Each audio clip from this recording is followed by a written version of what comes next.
Il ne reste que 10 jours avant le début de la fête du printemps. Un très grand nombre de Chinois vont rentrer chez eux pour célébrer l'événement.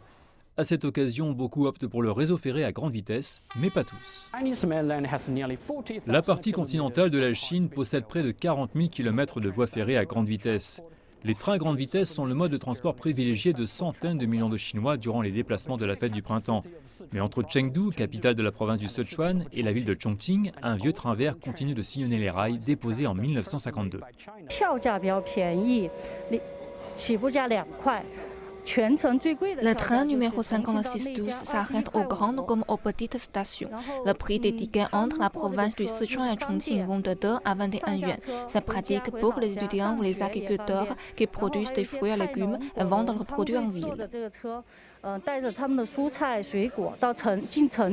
Les trains verts, nommés d'après leur couleur verte, constituaient un important moyen de transport entre les années 50 et les années 90 en Chine.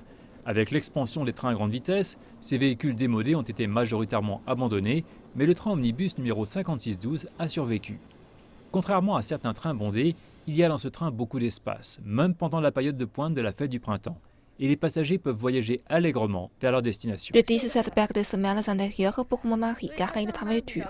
Il dit que les semelles intérieures lui conviennent. Je pense qu'il sera heureux de les trouver. Je prends ce train lorsque je vais à Chongqing. Il n'y a pas tant de personnes qui prennent ce train, mais pendant la période de pointe de la fête du printemps, je pense qu'il y a un peu plus de gens. Ce train me fait ressentir l'atmosphère de la fête du printemps. Ce train n'est pas bondé, alors c'est bien à la fois pour moi et pour ma petite fille. Ma maison approche de l'une des petites stations, donc c'est pratique. Ce train est très bon marché. Ça me coûte 10 yuan si je prends le bus, mais ce train me coûte seulement 2 yuan.